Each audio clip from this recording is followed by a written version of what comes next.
All right, back to our main news this hour here on RT, the Russia-China summit right here in Moscow.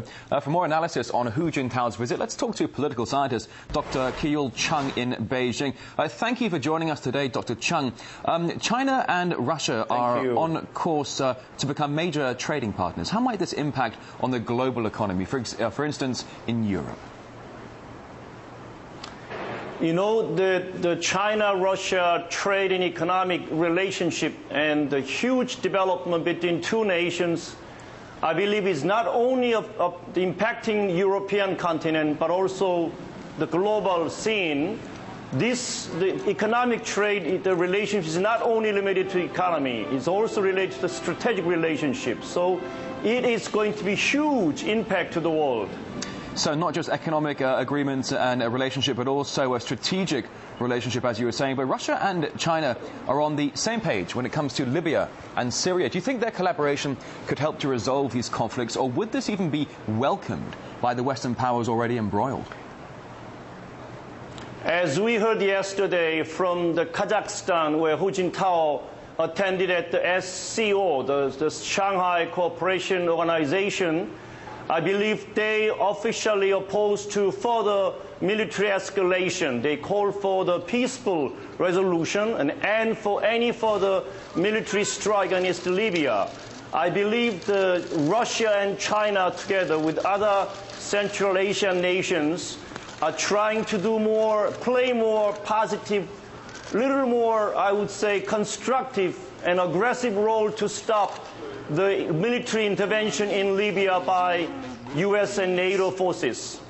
Okay, as you're saying, the Asian countries that attended the SCO yesterday are opposed to any further escalation in the military intervention in Libya and potentially in Syria. But now it appears all smiles between Medvedev and Hu Jintao, but there haven't always been agreements when it comes to Russia's gas supply to China. Admittedly, okay, this is a commercial interest, not a political one, but are the disagreements likely to be ironed out? We've certainly seen some bickering going back and forth about the potential price of this gas exchange. According to Chinese media, as far as I read, it seems to me some positive breakthrough might come within the next 2-3 days, while President Hu Jintao stays in Moscow. At the 10th anniversary of the China-Russia, I believe, treaty of, let's say, good neighborliness and friendly cooperation, significant the moment for two nations. For the sake of not only two nations, but also for the whole Eurasian continent, for the region, and for the global power relations, I believe two nations will succeed in their gas and already oil, the operation between two nations began last January.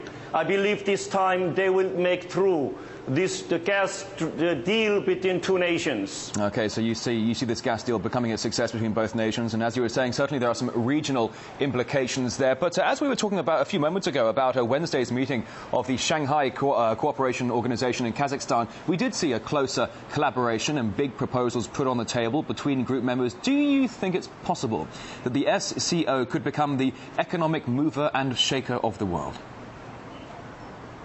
I hope so, and I believe so. Now, I believe the world is at the crossroad, historic crossroad, or some may say the world is at the brink of either being subdued or overcoming the U.S. NATO military intervention in Libya, now moving into possibly Syria, or even to Iran. If Russia, China, or these SCO, the alliance are weak, so that not enough to stop the U.S.-led NATO military aggression in North African region. So I hope so.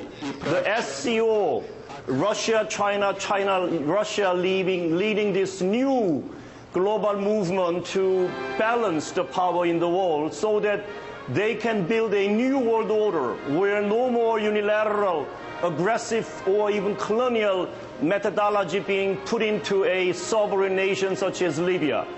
Political scientist Dr. Keul Chung, live from Beijing. Thanks very much.